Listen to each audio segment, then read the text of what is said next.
عمران خان کے خلاف توہین عدالت کا کیس جسٹس اطہر من اللہ کی سربراہی میں اسلام آباد ہائی کورٹ کا لارجر بینچ آج سماعت کرے گا۔ چیئرمین پی ٹی آئی عدالتی حکم پر ذاتی حیثیت میں پیش ہوں گے۔ ایڈیشنل سیشن جج کو دھمکانے پر عدالت میں جواب جمع کرا دیا گیا۔ عمران خان نے جواب میں توہین عدالت کی کارروائی کو اختیار سے تجاوز قرار دیا اور کہا کہ اگر لگتا ہے کہ کچھ الفاظ نامناسب ہیں تو وہ واپس لے سکتا ہوں۔ عمران خان کے خلاف توہین عدالت کیس کی سماعت اسلام آباد ہائی کورٹ کے باہر سیکیورٹی کے سخت انتظامات۔ احاطہ عدالت میں داخلے کی اجازت صرف جاری کردہ کارڈ کے حامل افراد کو ملے گی۔ خیرپور ناتھن شاہ میں سیلابی ریلے سے پھر سے تباہی، متعدد خاندان پھنس گئے۔ شہر بھر میں بجلی کی فراہمی معطل، موبائل فون سروس بھی کئی علاقوں میں متاثر۔ مونسون بارشوں اور سیلاب کی تباہ کاریاں جاری۔ این ڈی ایم ای کی رپورٹ کے مطابق 24 گھنٹوں میں مزید 36 افراد زندگی کی بازی ہار گئے۔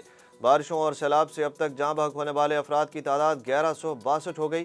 سب سے زیادہ سندھ میں 405 اموات ریکارڈ ہوئیں۔ سیلاب زدہ علاقوں میں متاثرین کو ایک اور مشکل کا سامنا۔ متاثرہ علاقوں میں کئی بیماریاں پھیل گئیں۔ جنوبی پنجاب میں میڈیکل کیمپ نہ ہونے سے بچوں کی زندگیاں خطرے سے دوچار۔ بستی وڈانی میں بچے ملیریا میں مبتلا ہونے لگے۔ سندھ کے متاثرہ علاقوں میں گیسٹرو وبا پھیلنے سے کئی بچے بیمار۔ سیلابی پانی میں پھنسے افراد کی مدد کے لیے پاک فوج کی ٹیمیں متحرک۔ پاک فوج کا سیلاب زدگان کے لیے کشتیوں اور ہیلی کاپٹرز کے ذریعے آپریشن۔ سندھ کے ساتھ امدادی آپریشن کا دائرہ کار ڈی آئی خان اور خیبر پختونخوا کے دیگر علاقوں تک بڑھا دیا گیا۔ پاک بحریہ کی ٹیموں نے رات گئے کشتیوں کے ذریعے دادو کے گاؤں گوزو سے 253 افراد کو ریسکیو کیا۔ متاثرین کو حیدرآباد میں قائم ریلیف کیمپس میں منتقل کرنے کا کام بھی جاری۔ وزیر اعظم شہباز شریف آج خیبر پختونخوا کے سیلاب زدہ علاقوں کا دورہ کریں گے۔ سوات، لوئر کوہستان، کالام اور کانجو بھی جائیں گے۔ وزیر اعظم کو سیلاب سے ہونے والے نقصانات اور امدادی سرگرمیوں پر بریفنگ دی جائے گی۔ مریم نواز آج پھر جنوبی پنجاب میں سیلاب سے متاثرہ علاقوں کا دورہ کریں گی۔ جام پور، فاضل پور، حاجی پور اور ڈی جی خان کے متاثرین سے ملاقات کریں گی۔ دورے کے دوران متاثرین میں اشیاء خورد و نوش بھی تقسیم کریں گی۔ مریم نواز کا کہنا ہے کہ نون لیگ ماضی کی طرح ہر ناگہانی آفت میں متاثرین کے ساتھ ہے۔ سوشل میڈیا پر دعویٰ کیا گیا ہے کہ وزیر خارجہ بلاول بھٹو نے 1 گھنٹے میں اقوام متحدہ کے رکن ممالک سے تقریباً 131 ارب روپے جمع کر لیے۔ امریکہ نے بلاول بھٹو کی اپیل کے بعد پاکستان کو 6.5 ارب روپے کی امداد دی۔ سیکریٹری جنرل اقوام متحدہ انتونیو گوتریس 9 ستمبر کو 3 روزہ دورے پر پاکستان آئیں گے۔ انتونیو گوتریس سیلاب سے تباہی کا جائزہ لیں گے، متاثرین سے ملاقات بھی کریں گے۔ پنجاب بھر کے تعلیمی بورڈز نے میٹرک کے سالانہ امتحانات کے نتائج کا اعلان کر دیا۔ ڈی جی خان بورڈ کا رزلٹ ملتان سے بہتر رہا۔ ڈیرہ غازی خان ڈویژن میں کامیابی کا تناسب 77.47%، جبکہ ملتان بورڈ میں 76.81% رہا۔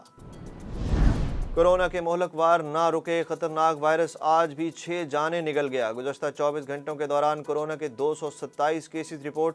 قومی ادارہ صحت کے مطابق ایک روز کے دوران مثبت کیسز کی شرح 1.47% رہی۔ 115 مریضوں کی حالت تشویشناک۔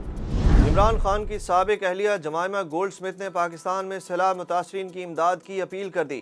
جمائمہ نے پنجاب اور خیبر پختونخوا حکومتوں کے فلڈ ریلیف فنڈ کے علاوہ جماعت اسلامی کی الخدمت فاؤنڈیشن کو امداد دینے کی بھی اپیل کی ہے۔ جمائمہ گولڈ سمتھ نے اپنے ٹویٹ میں سوات میں آنے والے سیلابی ریلے کے ہولناک ویڈیو شیئر کرتے ہوئے لکھا کہ 1/3 پاکستان پانی میں ڈوبا ہوا ہے۔ انڈیا کے اڈانی گروپ کا بھارت کے معروف media house N D T V کے مالکانہ حقوق حاصل کرنے کے لیے مزید شیئرز خریدنے کی کوشش تیز کر دی گئی۔ این ڈی ٹی وی کی انتظامیہ چینل کو حکمران جماعت بھارتیہ جنتا پارٹی کے قریبی گوتم اڈانی کے ہاتھوں میں جانے سے بچانے کے لیے کوشاں۔ این ڈی ٹی وی کے مطابق اڈانی گروپ نے حصہ داری خریدنے سے قبل سی بی کی منظوری نہیں لی۔ اڈانی گروپ کی فرمز نے چند روز قبل N D T V limited میں اضافی 26% حصص خریدنے کے لیے 493 کروڑ روپے کی پیشکش کی تھی۔ پیشکش پر بھارتی میڈیا میں اڈانی گروپ پر تنقید کا سلسلہ جاری۔ ایلن مسک کو ٹویٹر سے معاہدے سے دستبردار ہونے کے لیے ایک اور جواز مل گیا۔ ٹیسلا اور اسپیس ایکس کے بانی ایلن مسک نے کہا ہے کہ ٹویٹر کے سابق سیکیورٹی چیف کے انکشافات سے انہیں سوشل میڈیا پلیٹ فارم کو 44 ارب ڈالرز میں خریدنے کے معاہدے سے دستبرداری کا نیا جواز ملا ہے۔ ایلن مسک کے وکلا کی جانب سے ٹرمینیشن لیٹر کے نام سے ایک نئی دستاویز 29 اگست کو جمع کرائی گئی۔ سابق سیکیورٹی چیف کے حالیہ انکشافات کو ثبوت کے طور پر پیش کرتے ہوئے کہا گیا کہ سوشل میڈیا پلیٹ فارم نے معاہدے میں ایلن مسک کو گمراہ کیا تھا۔